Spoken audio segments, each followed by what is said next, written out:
My dear students, myself Sanjay Kumar Behra, lecturer in Zoology of Nalanda Vidya Mandir Plus 2 Science College.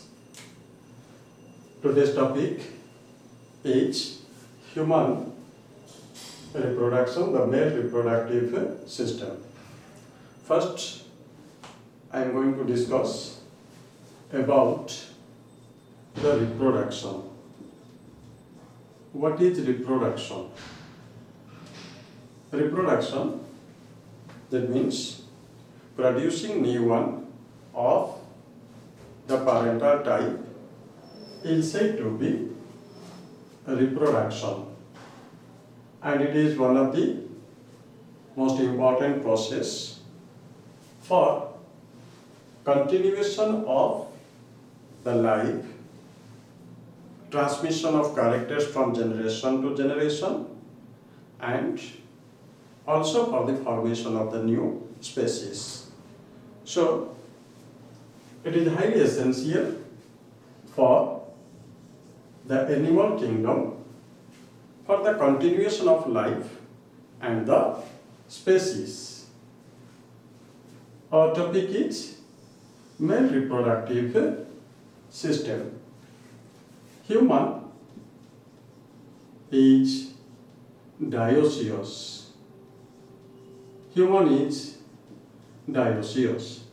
That is, male and female are well differentiated from each other, and human is viviparous. That means giving birth to young ones. First topic about the male reproductive system. Before going to the system, we should know about the different events of reproduction. Reproduction in sexually reproducing organism completed in the following steps. Those are: number 1, gametogenesis. What is gametogenesis? The process of formation of gamete is gametogenesis. There are two different types of gamete: the male gamete, the female gamete. Male gamete is the sperm, female gamete is the ovum. The process of formation of sperm is spermatogenesis, and process of formation of ovum is oogenesis. So the first step in sexual reproduction is gametogenesis. Then the next step is insemination. The next step is insemination. What is insemination? Transfer of sperm from the male body to female body.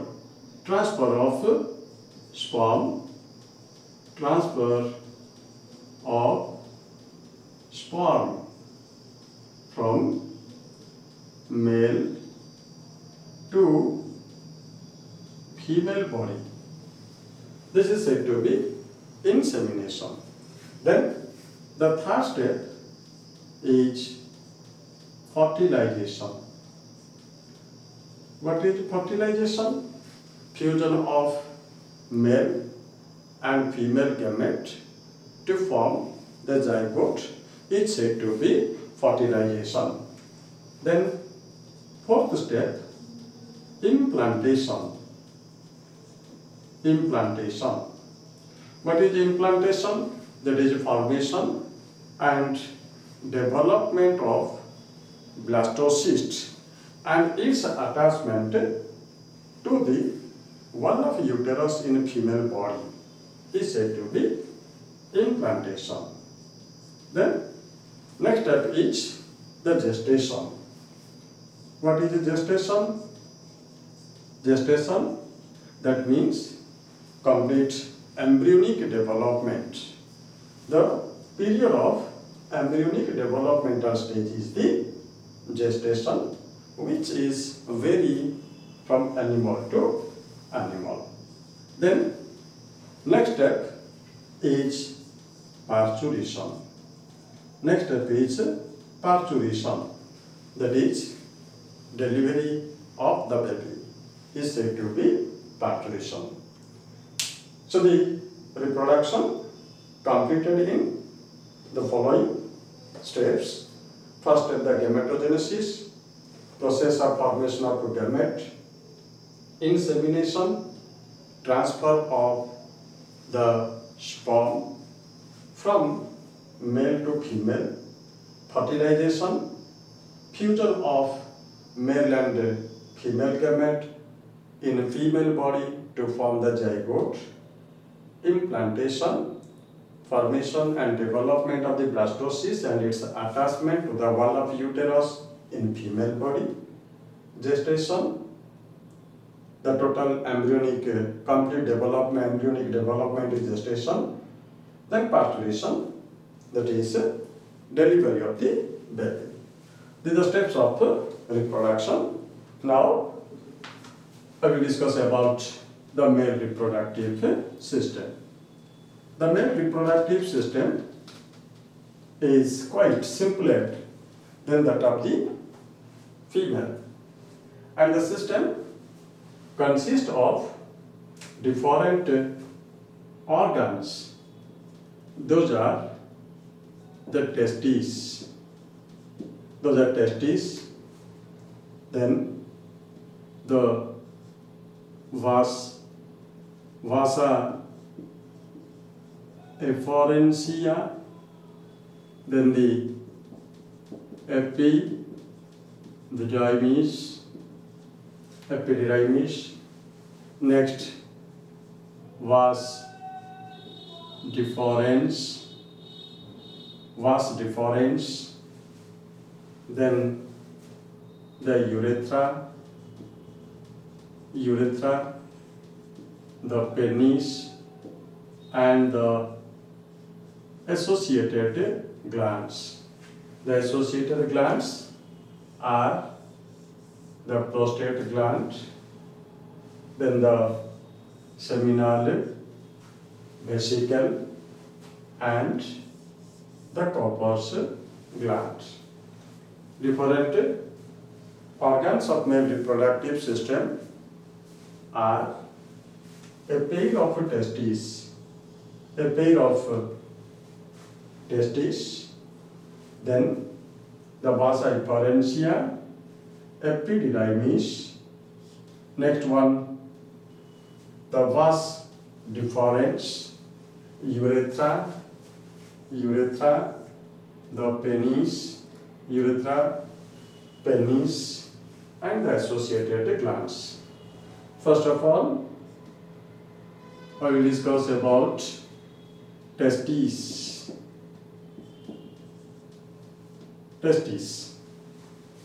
In case of human being, there are pair of testes present in the scrotal sac.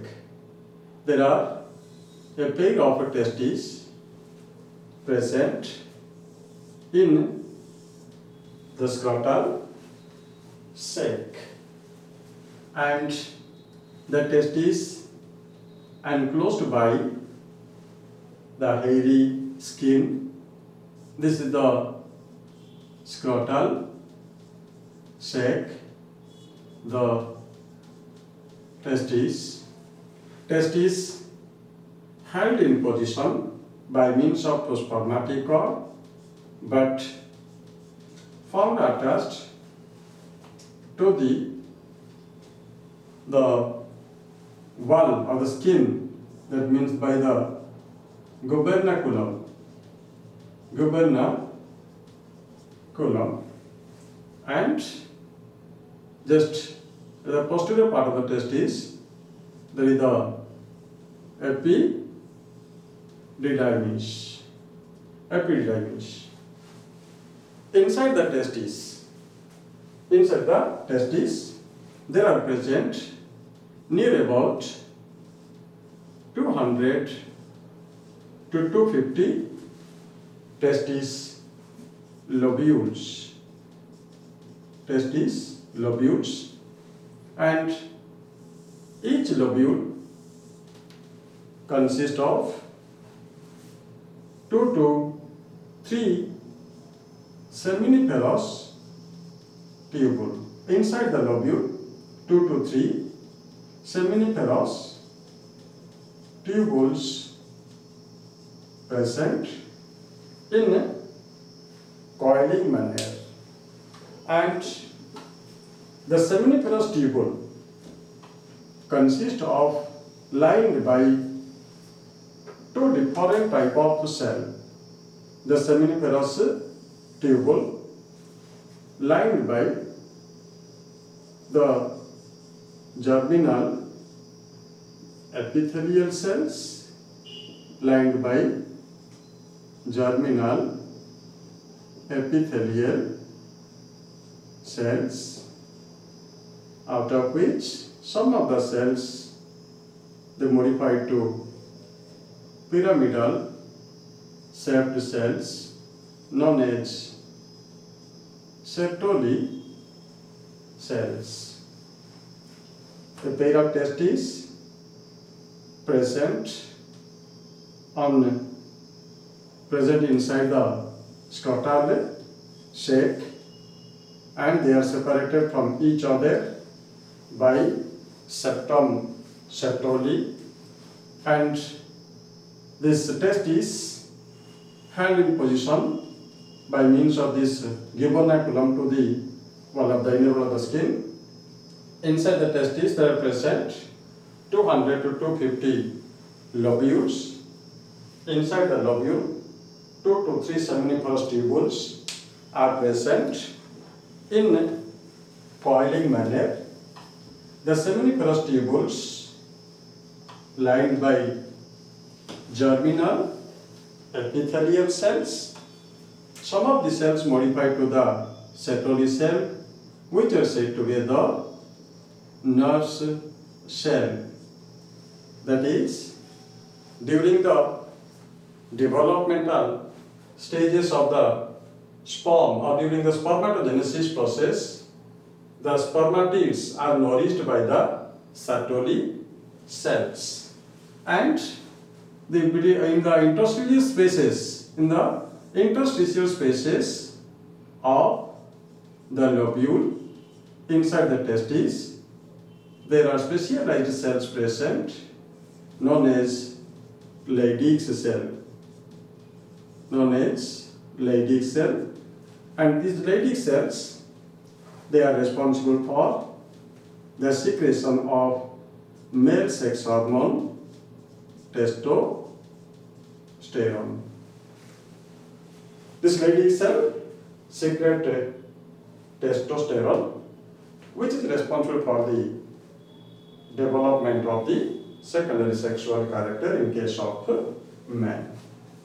And this testis generally during the embryonic stage remains in the abdominal cavity, but just after birth or just before birth, the testis hang down into the scrotal sac through a canal. That canal is said to be the inguinal canal. Through the inguinal canal, and this inguinal canal connects one side to the abdominal cavity and another side to the scrotal sac. So the testis during the embryonic development remains in the abdominal cavity. Just after or just before birth, the testes hang down into the scrotal sac through this inguinal canal. Inguinal canal connect the scrotal sac to the abdominal cavity. Sometimes the testes failed to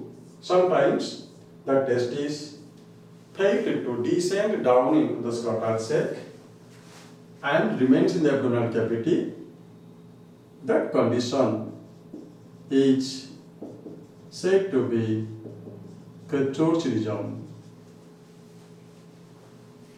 Next, this is all about the testes. All the seminiferous tubules inside the testes, they together form, they converges and form the lateral testes. Let the testes, and here are the seminiferous lobules, and inside the lobule, the seminiferous tubules present, and these seminiferous tubules, they converge and they form a network-like structure in the testes, which may say to be rete testes, and near about 15 to 16, all the seminiferous tubule, they converges and form 15 to 16 specialized dot said to be vasa efferentia. Vasa efferentia.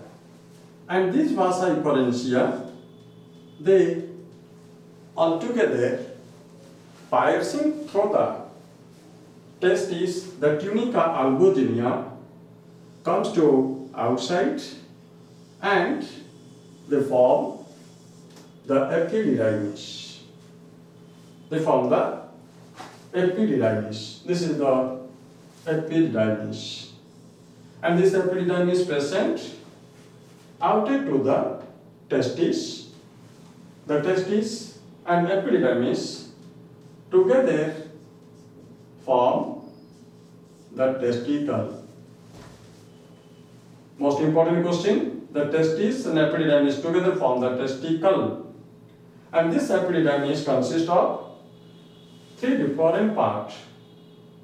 Those are the head or the caput epididymis, number 2 middle part, the corpus epididymis, and number 3 the tail part, coda epididymis.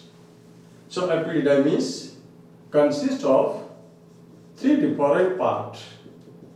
Epididymis consists of three different parts. The head is said to be caput epididymis.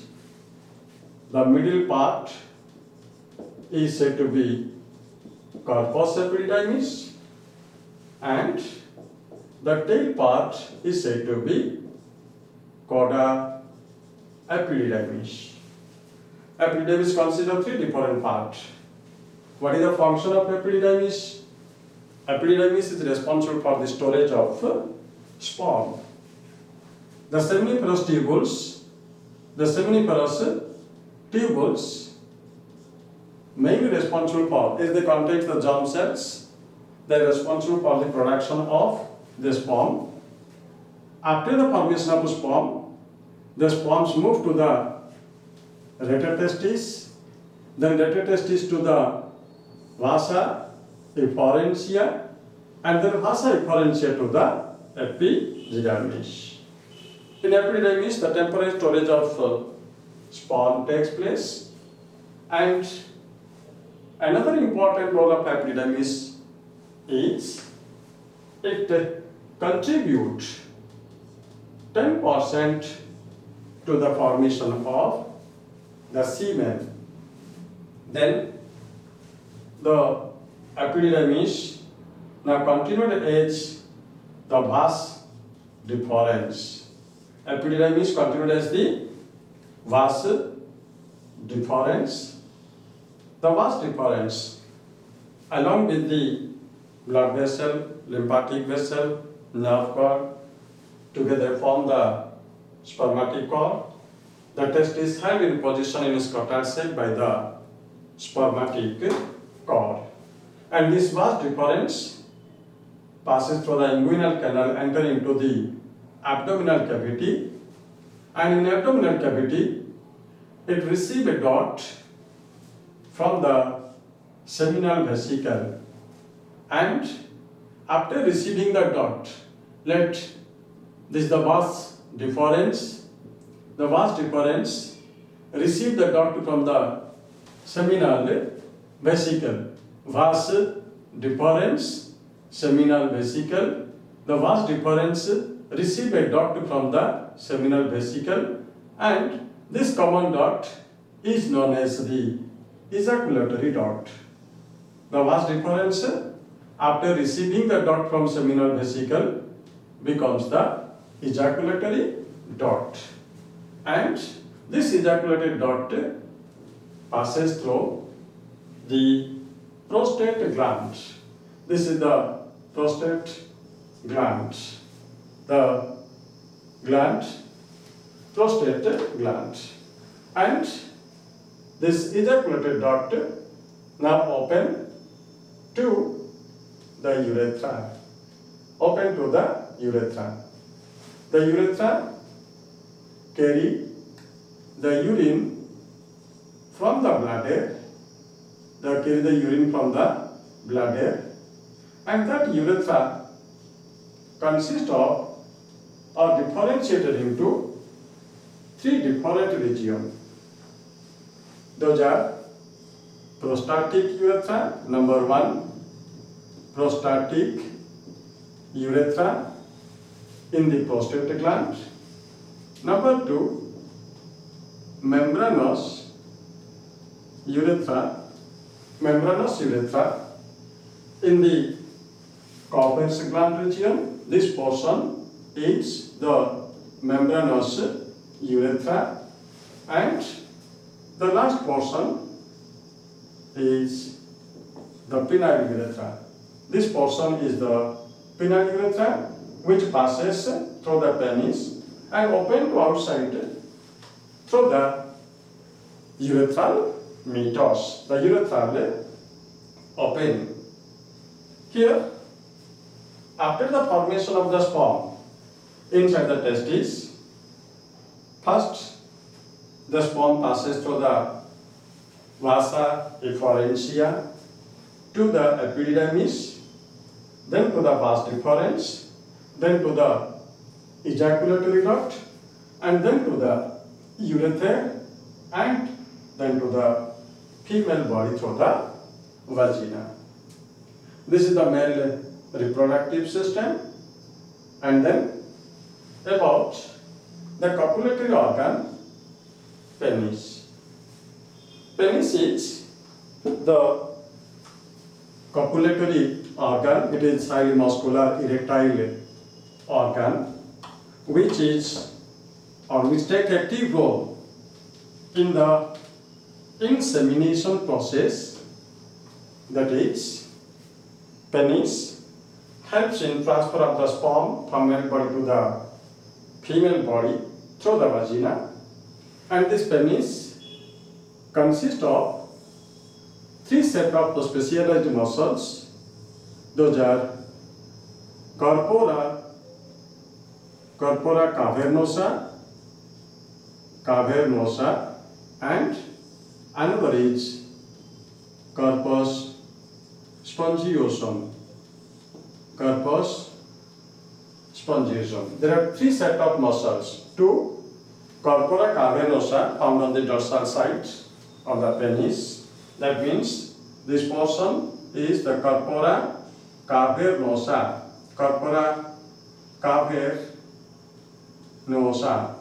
And this one is corpus spongiosum.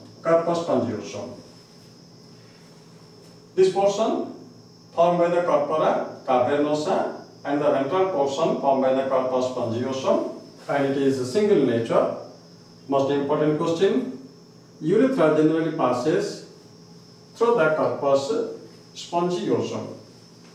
The tip of the penis is said to be glans penis. The tip of the penis is glans penis, which is covered by a fold of the skin known as peteus. The glans penis formed by corpus spongiosum. The glans penis formed by the corpus spongiosum, and this glans penis, it is highly sensitive. It is highly sensitive, and at the tip of the glans penis there is the urethral meatus, which is responsible for the elimination of the urine and also the semen. The urethra, the common duct which is meant for passage of urine and the semen. Both urine and semen passes through the urethra. Then about the different type of gland. Number 1 gland, the seminal vesicle. Number 2 prostate gland. Number 3 corpus gland. First of all, about the prostate gland. All the three glands, they are responsible for the formation of the semen. What is semen? The sperm plus the secretory material of the glands like prostate gland, seminal vesicle, and the corpus gland. The epididymis contribute 10% to the semen. Prostate gland, seminal vesicle contribute 60% secretory material to the semen, and prostate gland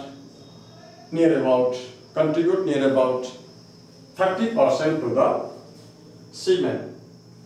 Then the corpus gland secretes some alkaline fluid which helps in lubricating the vaginal canal during the copulation period. Seminal vesicle contains most important chemical, the fructose and vitamin C, which take active role in the motility of the sperm. Next, the prostate gland contains citric acid, sodium, calcium, acid phosphatase, and it is also the alkaline fluid. The alkaline fluid which make the urethral passage alkaline. That is, the acidic nature of the urethra neutralized by the prostate gland. Then the corpus gland present just near the prostate gland, which also secrete the alkaline fluid, lubricating fluid, which helps in copulation. This is all about the male reproductive system. Then the path of the sperm. Path of sperm. First the sperm form testis, then testis to epididymis, epididymis to vas deferens, then to the ejaculatory duct, then the prostatic urethra, membranous urethra, penile urethra, and then to the female body. This is all about the male reproductive system. In next class, we will discuss about the female reproductive system. Thank you.